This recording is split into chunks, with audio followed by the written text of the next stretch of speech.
اعوذ باللہ من الشیطان الرجیم بسم اللہ الرحمن الرحیم۔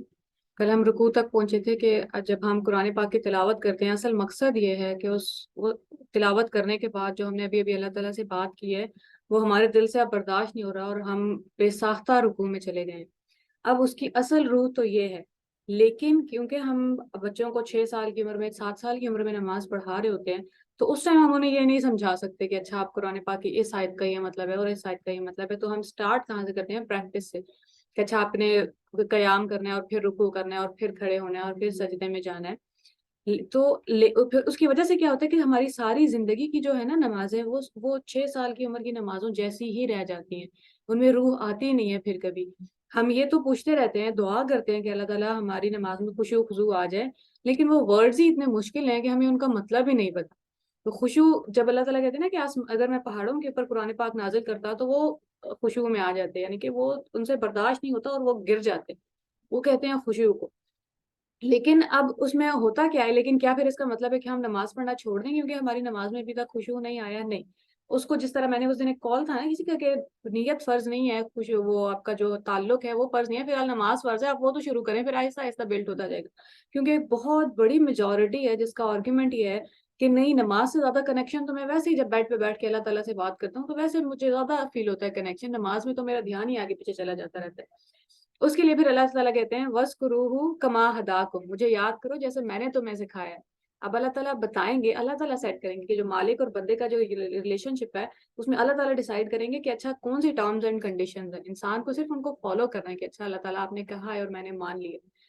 تو اب سورہ بقرہ میں اللہ تعالیٰ کیا کہہ رہے ہیں؟ ثم قست قلوبکم، پیچھے ایک بہت بڑی گناہوں کی لسٹ ہے جس کے بعد اللہ تعالیٰ بنی اسرائیل سے کہہ رہے تھے کہ تمہارے دل سخت ہو گئے ہیں، من بعد ذالک، اس سب کے بعد، فہیہ کالحجارہ، ایسے جیسے پتھر ہوں، او اشد قسوہ، یا پتھروں سے بھی زیادہ سخت۔ وَإِنَّ مِنَ الْحِجَارَةِ لَمَا يَتَفَجَّرُ مِنْهُ الْأَنْهَارُ، کہ پتھروں میں سے تو کچھ ایسے ہیں کہ ان میں سے چشمے پھوٹ پڑتے ہیں، کہ ان میں بے تحاشا پانی نکل رہا ہے، جیسے حضرت ابوبکر صدیق رضی اللہ تعالیٰ عنہ جیسے لوگ ہیں۔ یہاں پہ پتھر کا مطلب دل ہے، کیونکہ اللہ تعالیٰ نے شروع میں بولا بھی ہے نا کہ تمہارے دل سخت ہو گئے ہیں جیسے پتھر ہیں، کہ اللہ تعالیٰ کہتے ہیں کچھ پتھر تو ایسے ہیں جن سے چشمے بہ رہے ہیں پانی کے، کہ وہ ایمان ان کے اندر اتنا بھرا ہوا تھا کہ انہوں نے باہر سے تھوڑی سی بات سنی ہے اور وہ دوڑتے ہوئے آ گئے اسلام کی طرف۔ اب پھر اس کے ایک اور درجے کے لوگ کون ہیں؟ یہ وہ لوگ ہیں جو ہمیشہ سوچ وچار کرتے رہتے ہیں، جو اسلام میں اپنے ریزن کی وجہ سے آتے ہیں، جو ساری زندگی سوچتے ہیں کہ نہیں یہ بھی مقصد نہیں لگ رہا زندگی کا، یہ بھی جھوٹ ہے، یہ بھی غلط ہے، اچھا مقصد کیا ہے؟ سوچ سوچ کے ایونچولی وہ پہنچ جاتے ہیں اسلام کی طرف۔ جیسے کچھ سائیکالوجسٹ ہیں جو ہم دیکھتے ہیں کہ اچھا کلیم عبداللہ تھامسن شاید نام ہے، کہ ان کی وہ ساری زندگی سائیکالوجی ڈھونڈ رہے تھے کہ اچھا ہے کیا، اور پھر انہیں سب دیکھ لیا اسلام کو، اور انہیں چانس ہی نہیں دیا کیونکہ اسلام کی امیج اتنی بری ہے، اور پھر آخر میں کسی نے کہا کہ تم نے اسلامک سائیکالوجی پڑھی ہے، تو پھر انہوں نے وہ پڑھی اور وہ کنورٹ ہو گئے۔ یعنی کہ اس طرح کے لوگ جو ہمیشہ سوچ رہے ہوتے ہیں پھر ان کے اندر ایمان ہوتا ہے کیونکہ وہ ایمان کی بنیاد پہ، یقین کی بنیاد پہ اسلام میں آئے۔ دوسری کیٹیگری کن لوگوں کی ہے وَإِنَّ مِنْهَا لَمَا يَشَّقَّقُ فَيَخْرُجُ مِنْهُ الْمَاءُ، ان میں سے کچھ ایسے ہیں کہ ان پہ پانی پڑتا رہتا ہے، پڑتا رہتا ہے، پڑتا رہتا ہے، پھر وہ پھٹتے ہیں اور پھر ان میں سے پانی نکلتا ہے۔ اب وہ پانی کیا ہے؟ جب انسان کا دل ٹوٹتا ہے تو آنکھ سے آنسو آتا ہے نا، تو یہ پتھر پھٹ رہے ہیں اور پانی نکل رہا ہے، انسان کے اندر جب ایمان آ رہا ہے تو آنکھ سے آنسو آتے ہیں۔ تو یہ جیسے حضرت عمر رضی اللہ تعالیٰ عنہ جیسے لوگ ہیں کہ اسلام تو تھا وہاں پہ لیکن انہوں نے کبھی سنا نہیں تھا، کیونکہ اس طرح کے لوگ جو زندگی میں اپنے کاموں میں مشغول ہوتے ہیں، جب تک ان کی زندگی میں کوئی حادثہ نہیں ہو جاتا یا کوئی ایسا ایونٹ نہیں آتا اس کے بعد وہ اپنی زندگی کا کورس چینج کر لیتے ہیں۔ کسی نے ایکسیڈنٹ ہوتے ہوئے دیکھ لیے، کسی کا خود کا ہو گیا، کسی نے خواب دیکھا ہے، تو اس طرح کے لوگ۔ اب تیسری کیٹیگری کن لوگوں کی ہے وَإِنَّ مِنْهَا لَمَا يَهْبِطُ مِنْ خَشْيَةِ اللَّهِ، اور ان میں سے کچھ ایسے ہیں جو اللہ کے خوف سے زمین پہ گر پڑتے ہیں۔ اب ان کے اندر سے پانی نہیں نکل رہا، ایمان ابھی تک نہیں داخل ہوا، لیکن گرنے کی تو پریکٹس کرتے رہو روز روز کے۔ جب تک اگر ابھی نمازوں میں خشوع نہیں آیا، ابھی میں قرآن پاک کی کوئی سورہ تلاوت کر رہا ہوں، میں نے اذا جاء نصر اللہ والفتح تلاوت کی ہے لیکن مجھے اس کا مطلب نہیں پتا، تراویحوں میں ہم نے پورا قرآن پاک سن لیا لیکن اس کا مطلب نہیں پتا، کہ اچھا پھر گرتے رہو، گرنے کی پریکٹس کرتے رہو، ایک دن ہو سکتا ہے کھل جائے۔ وَمَا اللَّهُ بِغَافِلٍ عَمَّا تَعْمَلُونَ، اللہ تعالیٰ کی ذات غافل نہیں ہے اس سب کاموں سے جو تم کرتے ہیں۔ تو آج یہ بتانا ضروری ہے کہ نماز میں ہم نے ڈیولپ تو کرنا ہے، آہستہ آہستہ ایک ایک سٹیپ اوپر جانا ہے کہ اچھا اور بہتر ہو جائے اور بہتر ہو جائے، اور یہ میرے لیے سب سے زیادہ ضروری ہے، مجھے جتنا فائدہ ہو رہا ہے آئی ڈونٹ نو ابھی کسی اور کو اتنا ہو رہا ہے یا نہیں ہو رہا، تو وہ بہت ضروری ہے کہ اچھا ہم شروع سے آئیں کہ اچھا بلڈ کیسے کرنا ہے اس ریلیشن شپ کو، نماز کو بہتر کیسے بنانا ہے۔ اور پھر اسی میں کہ کبھی کبھی ہم سنتے ہیں نا کہ اچھا ایمان والے یہ ہیں اور ابھی ان لوگوں کے دل میں ایمان نہیں آیا، یا مومن یہ ہے اور مسلم یہ ہے، یہ مسلمان اور مومن میں کیا فرق ہے؟ اب اس کے لیے اللہ تعالیٰ کیا کہہ رہے ہیں سورہ حجرات میں، قالت الاعراب آمنا، کہ یہ جو عرب بدو لوگ ہیں یہ کہتے ہیں ہم ایمان لے آئے ہیں، قل لم تؤمنوا، آپ ان سے کہیں کہ آپ ایمان نہیں لائے، ولکن قولوا اسلمنا، بلکہ یہ کہو کہ ہم اسلام لے آئے ہیں، ولما يدخل الايمان في قلوبكم، ابھی ایمان تمہارے دلوں میں داخل نہیں ہوا۔ اب یہاں تک سن کے بندہ پریشان ہو جاتا ہے کہ شاید میں بھی انہی لوگوں میں شامل ہوں کہ میں مسلمان تو ہوں لیکن میرے پاس ابھی تک ایمان نہیں آیا، کہ میں ریزن کی بیس پہ، یا میرا دل کنونس نہیں ہے، یا بہت اگر کنونس ہوتا تو پھر ہم مسلمانوں کا یا پاکستان کا یہ حال نہ دیکھتے جو بھی ہو رہا ہے۔ تو پھر آپ کہتے ہیں کہ اچھا یعنی کہ آپ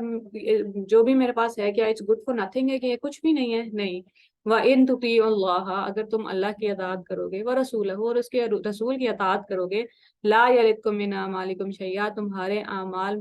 کا تمہیں پورا پورا بدلہ دیا جائے گا، اس میں سے کوئی بھی اجر کم نہیں کیا جائے گا۔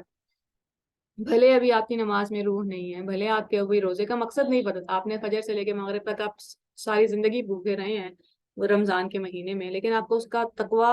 اس کا پرپس تھا وہ آپ کو سمجھ نہیں آیا، وہ یا آپ نے اس تک وقت تک کوشش نہیں کی، لیکن اس کا مطلب یہ نہیں ہے کہ اب آپ یہاں پہ ہیں تو اس سے ایک سٹیپ ڈاؤن آ جائیں کیونکہ آپ ڈی موٹیویٹ ہو گئے، کہ اللہ تعالیٰ آپ کے اعمال ضائع نہیں کریں گے اگر آپ بات مانتے ہیں آہستہ آہستہ، پھر ظاہر ہے ایمان کی سیڑھیاں انسان چڑھتا رہتا ہے۔ ان اللہ غفور الرحیم، بے شک اللہ تعالیٰ بخشنے والا ہے، رحم فرمانے والا ہے۔ تو کل جب ہم کر رہے تھے سبحان ربی العظیم تک پہنچ گئے تھے کہ جب جیسے ہی ہم نے قرآن پاک کی تلاوت کی ہے نماز کے اندر، ہم سے سنبھالا نہیں گیا، ہم سے کھڑا نہیں ہوا گیا، اور ہم رکوع میں چھپ گئے، اور رکوع میں جا کے ہم نے کیا کہا ہے؟ سبحان، وہی جو ہم نے پہلے کہا تھا، سبحان کا مطلب کیا ہوتا ہے؟ نہیں یار، جیسے حضرت یونس کی دعا ہے، لا الہ الا انت، اللہ تعالیٰ آپ کے سوا کوئی نہیں ہے، الہ نہیں ہے، سبحانہ کا، سبحانہ کا وہاں پہ مطلب کیا تھا؟ کیونکہ ان سے غلطی ہوئی تھی نا، تو سبحانہ کا وہ کیوں کہہ رہے تھے؟ آپ کی ذات ہاں آپ کی ذات پرفیکٹ ہے۔ اب جیسے ہی ہم لوگ رکوع میں گئے ہیں ہم کہہ رہے ہیں سبحانہ، بہت پرفیکٹ ہے میرا رب جو بہت عظمت والا ہے، پھر ہم 3 دفعہ کہتے ہیں کامل ہے میرا رب جو بہت عظمت والا ہے، یا اللہ آپ کی ذات پرفیکٹ ہے، آپ میرے رب ہیں، آپ بہت عظمت والے ہیں۔ اور پھر آپ ڈراموں میں ایک پیٹرن دیکھتے ہیں کہ جب بھی کوئی انسان دربار میں جا کے نماز پڑھ رہا ہے یا کہیں بھی جا کے نماز پڑھ رہا ہے نا، تو پھر اس کو باہر سے آ کے کوئی آگے بولتا ہے کہ مجھے یہ پارٹ نہیں سمجھ آتا، ابھی جب میں نماز کی یہ ڈائسیکشن کر رہی ہوں تو یہ میں بھی پہلی بار کر رہی ہوں کہ کس پارٹ کا کیا مطلب ہے، اور مجھے سمیع اللہ لمن حمیدہ کبھی سمجھ نہیں آیا تھا کہ اللہ تعالیٰ نے اس کی سن لی جس نے اس کی تعریف کی، کیا مطلب؟ تو جو درباروں میں نماز پڑھتے ہیں آپ، تو آپ کو آگے کوئی بابا، کوئی آنٹی جو اس طرح کی دکھ رہی ہوتی ہے، یا آگے کہتا ہے کہ اب نہیں رو، اب تمہاری دعا قبول ہو گئی ہے، یا وہ آگے بولتا ہے کہ پہلے تم رو رہے تھے تو لگ رہا تھا مانگ رہے ہو، اب رو رہے ہو تو لگتا ہے جس سے مانگا ہے اس پہ یقین، یعنی کہ وہ آگے تسلی دیتے ہیں کہ نہیں تمہاری دعا سن لے گئی ہے، اب پریشان ہونے کی ضرورت نہیں ہے، اب پریشان ہونے کی ضرورت نہیں۔ تو اب وہ تو ڈرامے ہیں کیونکہ ٹھیک ہے، تو انہوں نے تو ایسے ہی دکھانے، کیونکہ اب وہ دل کے اندر انسان کا کیا معاملہ چل رہا ہے وہ ایک ڈرامہ تو کیپچر نہیں کر سکتا، کیمرہ تو کیپچر نہیں کر سکتا، تو انہوں نے تو باہر سے آ کے دکھانا۔ اللہ تعالیٰ نے انسان جو بھی ابھی رکوع میں گیا ہے اور جو اس سے اپنا آپ نہیں سنبھالا گیا، اس کی کنفرمیشن، اس کو دلاسا، اس کی تسلی نماز کے اندر ہی رکھتی ہے۔ ہم سے رہا نہیں گیا، ہم سے سنبھالا نہیں گیا اپنا آپ، اور ہم رکوع میں چلے گئے ہیں، اور اب ہم ڈرے ہوئے ہیں کہ یا اللہ، کیونکہ ابھی ہم نے قرآن پاک سنا ہے نا، اور پھر ہم کھڑے ہوتے ہوئے کہتے ہیں سمیع اللہ لمن حمدہ، اللہ تعالیٰ ہم سے روز بلوا رہے ہیں کہ نہیں میں نے سن لی ہے، میں نے تمہاری بات سن لی ہے، ربنا لک الحمد، اب سمیع اللہ، اللہ نے سن لی، اور لمن حمدہ جس کسی نے اس کی تعریف کی، ابھی ہم نے اس بات شروعی تعریف سے کی تھی الحمدللہ رب العالمین، کہ یہ جو بات ابھی تم نے کی ہے تو وہ بہت خوبصورت، یہ مجھے 2-3 دن پہلے ہی سمجھ آیا کہ میں پھر کوئی وہ سیریل دیکھ رہی تھی اور اس میں نماز کے بعد، اور یہ میں نے بہت پیٹرن آپ دیکھتے ہی ہیں، ہمیشہ دیکھتے ہیں کہ کوئی نہ کوئی آگے بتاتا ہے، اور پھر آپ کو سمجھتے نہیں، آپ کو دلاسا چاہیے ہوتا ہے اس وقت جب آپ پریشان ہیں اور آپ کو لگ رہا ہے کہ یا اللہ میں تو بہت ہی میں تو اس قابل نہیں ہوں، میں یہاں نہیں پہنچا، نہیں اللہ تعالیٰ نے سن لیا آپ کی بات، اور پھر ہم دوبارہ بولتے ہیں ربنا لک الحمد، ہمارے رب تمام تعریفیں آپ کے لیے ہیں، اور پھر اللہ اکبر بولتے ہوئے ہم دوبارہ سجدے میں چلے جاتے ہیں۔ تو اللہ تعالیٰ کیا خوبصورت نماز ہے، اور ہم نے 25 سال 30 سال زندگی کے ایسے پڑھتے پڑھتے گزار دیے، پتہ ہی نہیں کہ کیا کتنی خوبصورت کانورسیشن ہو رہی ہے، کہ اللہ تعالیٰ کو احساس ہے کہ نہیں ابھی یہ پریشان ہے، اور ہر انسان ہوگا پھر جیسے ہی قرآن پاک پڑھے گا اس کا دل بھاری ہو جائے گا، نہیں میں نے سن لی ہے بات، تم نے جو بھی تعریف کی ہے، تم نے جو بھی تسلیم کیا اپنی غلطی، میں نے سن لی ہے، پھر ہم کہتے ہیں یا اللہ تمام تعریفیں آپ کے لیے۔ تو اللہ تعالیٰ ہمیں نمازوں میں پکا کر دیں، ایمان میں پکا کر دیں، اور ہمیں زندگی اور دنیا اور آخرت میں کامیاب کر دیں، آمین۔